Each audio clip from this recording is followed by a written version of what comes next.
चलिए, हम लोग नक्श भूमिका देख रहे थे, जिसका हम लोग लास्ट क्लास में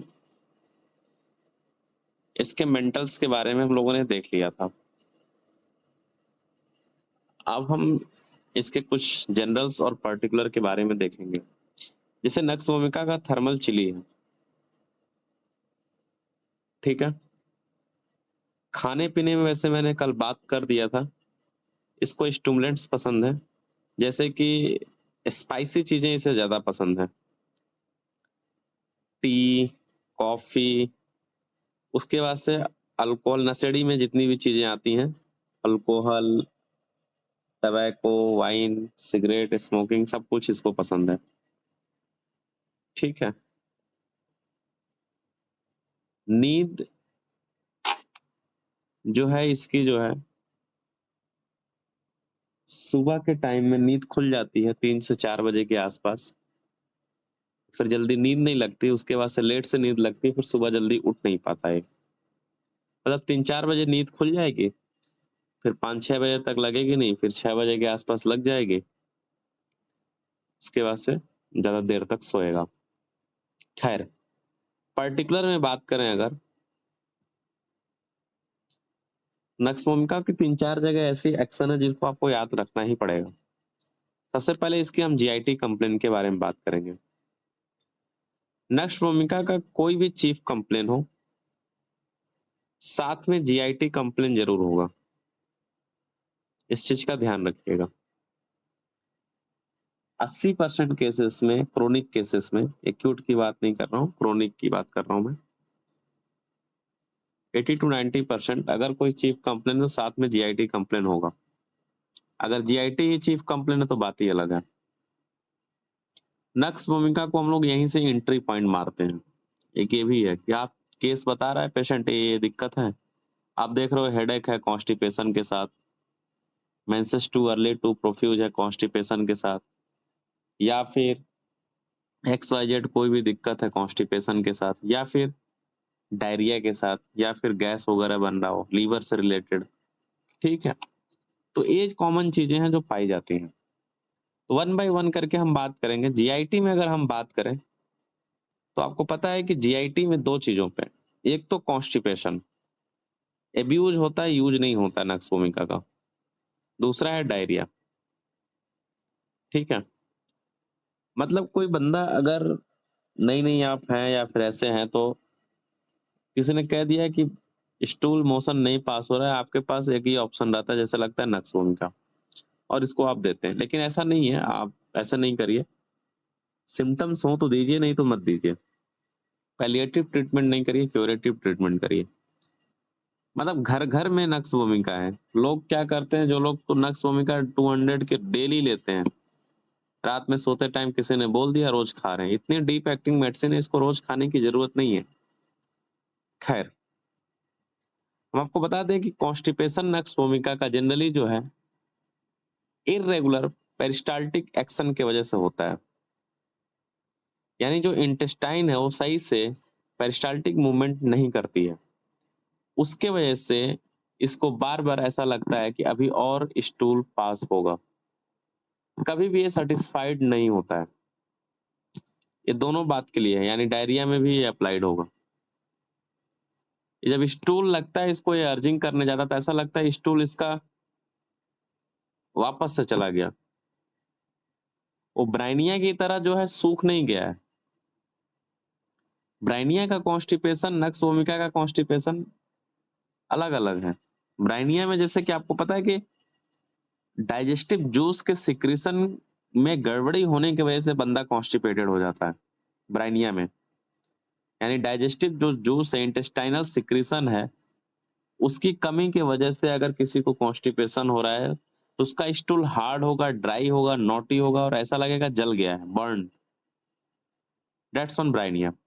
नक्श भूमिका का हो सकता है सॉफ्ट ही हो, लेकिन वो पेरिस्टाल्टिस मूवमेंट जो हो रहा है वो इरेगुलर होने की वजह से हो रहा है। स्टूल अर्जिंग पास होगा, थोड़ा सा पास होगा, फिर अर्जिंग होगा, फिर पास होगा, फिर अर्जिंग होगा। ये बात दोनों के लिए अप्लाई है, मतलब कॉन्स्टिपेशन में भी ये चीज अप्लाई है, डायरिया में भी ये अप्लाई है। डिसेंट्री की one of the best medicine है नक्स वोमिका। बार बार जा रहा है, बार बार अर्जिंग हो रहा है, तो आपको पता है कि डिसेंट्री में हम लोग मर्क ग्रुप को रूल आउट करते हैं, मर्कौर या फिर मर्कसॉल जो भी देते हैं। डिसेंट्री में इन दोनों मेडिसिन में अंतर ये है, अगर स्टूल में म्यूकस आ रहा है, दोनों बार बार जा रहे हैं, ठीक है, लेकिन अगर पेन हो रहा है, टिनेस्मस हो रहा है, ठीक है, अगर बहुत ज्यादा टिनेस्मस है तो टुवर्ड्स मर्क ग्रुप की तरफ होगा। लेकिन चलिए ठीक है, उसको आइडेंटिफाई नहीं कर पा रहा है पेशेंट, तो जो मर्कौर का है वो अर्जिंग के बाद से, स्टूल के बाद से, सॉरी, स्टूल के बाद से पेन उसका बढ़ जाएगा। मर्कौर का मतलब नेवर गेट डन फीलिंग आएगी, उसको तुरंत जाना पड़ेगा और वो दर्द बढ़ जाएगा, या फिर यूं कर लें, बढ़े या ना बढ़े, दर्द में आराम नहीं मिलेगा। लेकिन नक्स वोमिका के पेशेंट को स्टूल के बाद से कुछ देर के लिए, 10-15 मिनट के लिए उसे आराम मिल जाएगा। That's the big difference. अगर कोई बार बार पूछ रहा हो डिसेंट्री में, साहब दर्द हो रहा है, टिनेस्मस हो रहा है, अच्छा ये बताओ स्टूल कितनी बार, बार बार जा रहे हैं साहब, अच्छा स्टूल जाने के बाद से आपको कुछ आराम मिल रहा है? नहीं साहब, आराम नहीं मिलता है, तो मर्कौर हो सकता है वो। हाँ, थोड़ा सा मिल जाता है 10 मिनट के लिए, फिर जाते हैं, फिर वही होता है।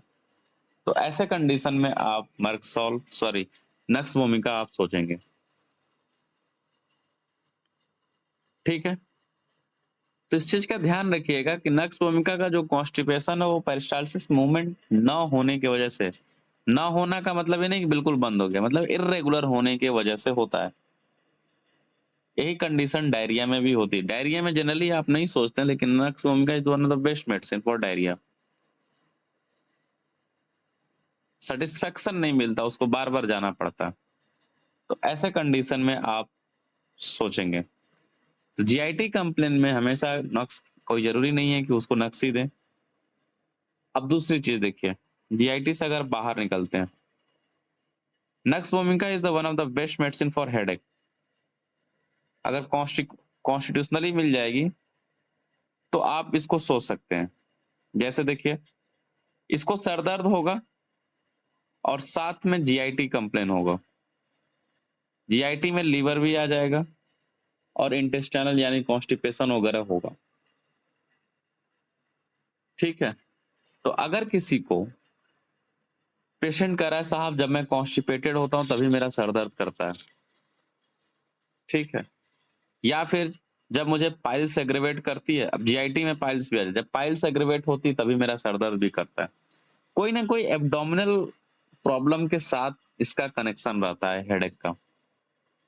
कोई पर्टिकुलर रीजन में नहीं बताएगा हेडेक, बोलेगा पूरे सर में दर्द होता है, लेकिन पेट नहीं साफ होता।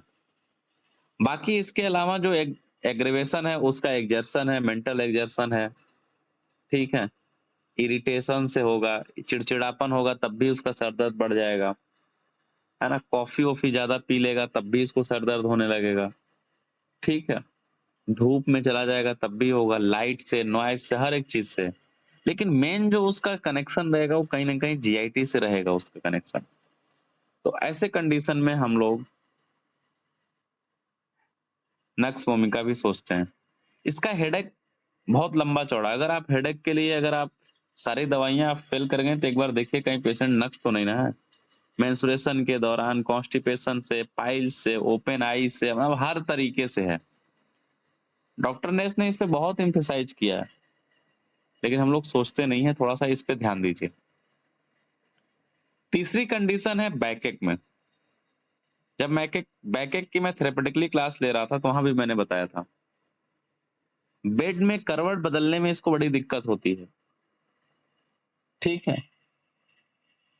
तो नक्स वोमिका का बैकएक में आप याद रखिएगा कि जब वो सोता है, लेटता है, तो उसे कमर दर्द होने लगती है, जिसकी वजह से उसे उठ के बैठना पड़ता है।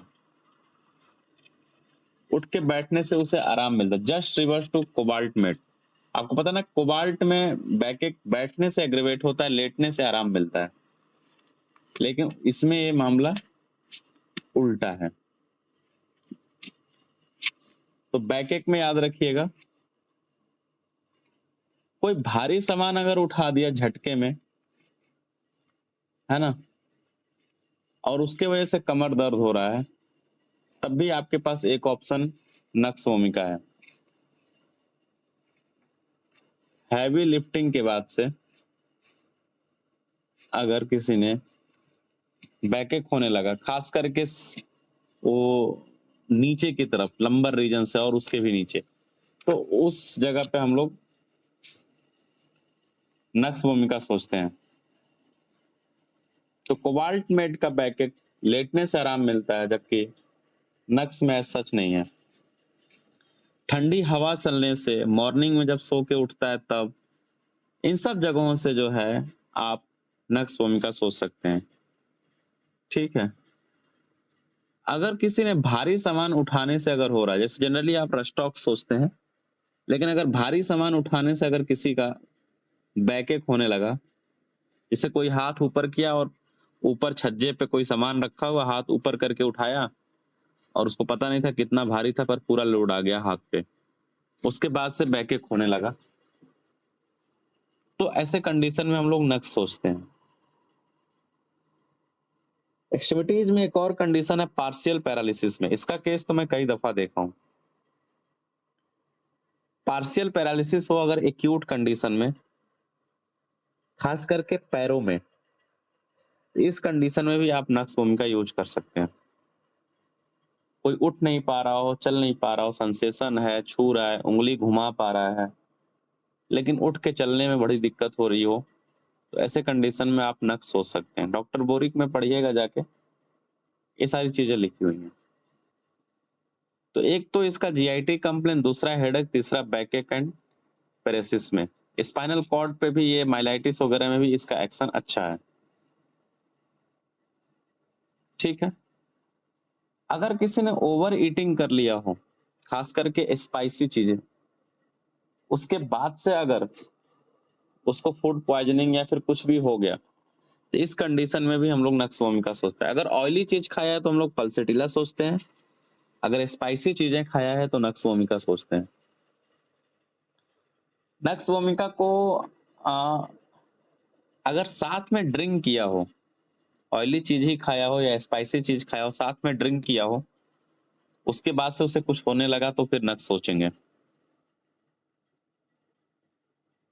नक्स भूमिका को वोमिटिंग में ऐसा लगता है कि अगर उसको उल्टी जैसा एहसास होता है, नौजिया टाइप का, तो उसको लगता है कि मतलब नौजिया होगी होगी, और सोचता है एक बार हो जाए तो उसे आराम मिले।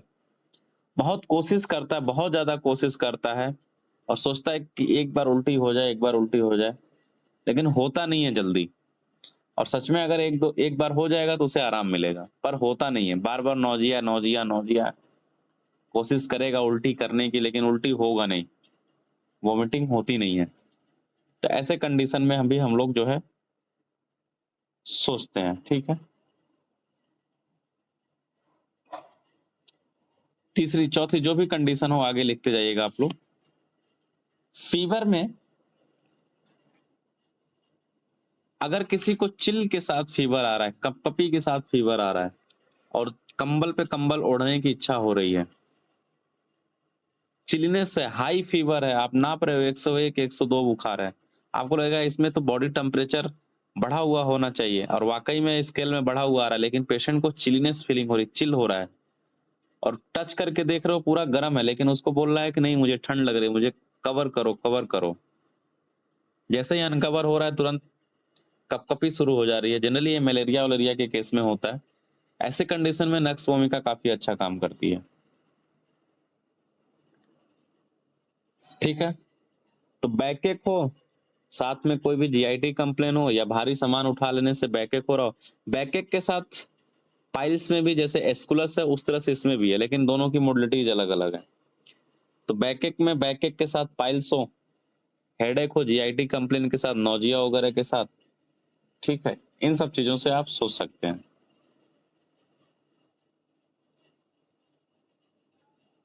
और क्या बचा? हर्निया वगैरह में भी सोच सकते हैं, ऑब्स्ट्रक्टिव हर्निया में सोच सकते हैं हम लोग। बाकी किताबों में काफी चीजें लिखी हुई है, लेकिन आप इसका फीवर याद रखिएगा, बैकएक याद रखिएगा, हेडेक याद रखिएगा, हाँ, फीमेल कंप्लेन भी बहुत अच्छा है इसका। पल्सडीला लाइक है, menses too early too profuse है, लेकिन दोनों का टेम्परामेंट अलग-अलग है और मेंसेस के साथ बैकएक हो सकता है, ठीक है?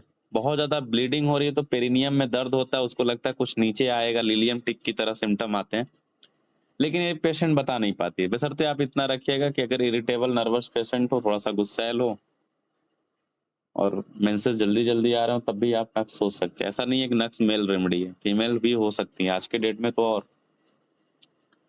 ठीक है?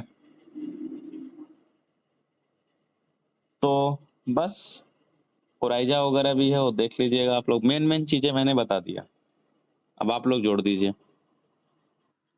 हाँ, एक चीज़ रह गई है, आपको पता होगा कि नक्स वोमिका का जो प्लांट है, इसके रूट में कॉपर पाया जाता है।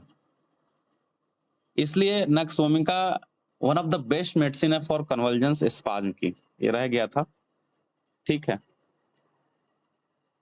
तो इसमें क्या है कि इसका वही सारी मॉडलिटीज़ है, गुस्से के वक़्त खास करके कन्वर्जेंस के वक़्त नक्स वोमिका का पेशेंट पेट को पकड़ता है, जस्ट लाइक टू कोलोसिन।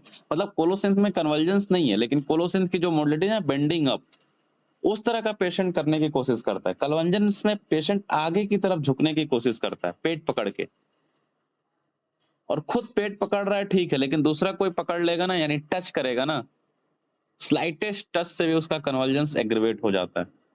ऐसे इस चीज़ पे थोड़ा-सा हम लोग तुरंत भटक जाएँगे स्पाइडर ग्रुप की तरफ, लेकिन nux vomica one of the best medicine है फॉर कन्वर्जेंस। अगर टच से किसी का स्लाइटेस्ट टच से भी अगर स्पाज़्म हो जा रहा है उस जगह पे, तो आपके पास एक है ऑप्शन, सेंसिटिव है, इतना ज़्यादा नर्वस है, तो स्पाज़्म हो, सेंसिटिवनेस हो और हो सकता है उस कन्वर्जेंस वाले पेशेंट को चिलीनेस हो, ठंड महसूस हो।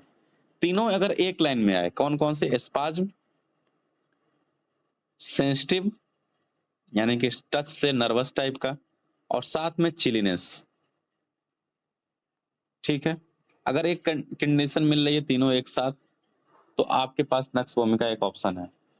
Very good. तो कन्वर्जेंस में आप याद रखिएगा कॉपर चूँकि इसमें पाया जाता है इसके प्लांट में, तो कन्वर्जेंस की भी एक और बहुत ही अच्छी दवा है। और क्या रह गया?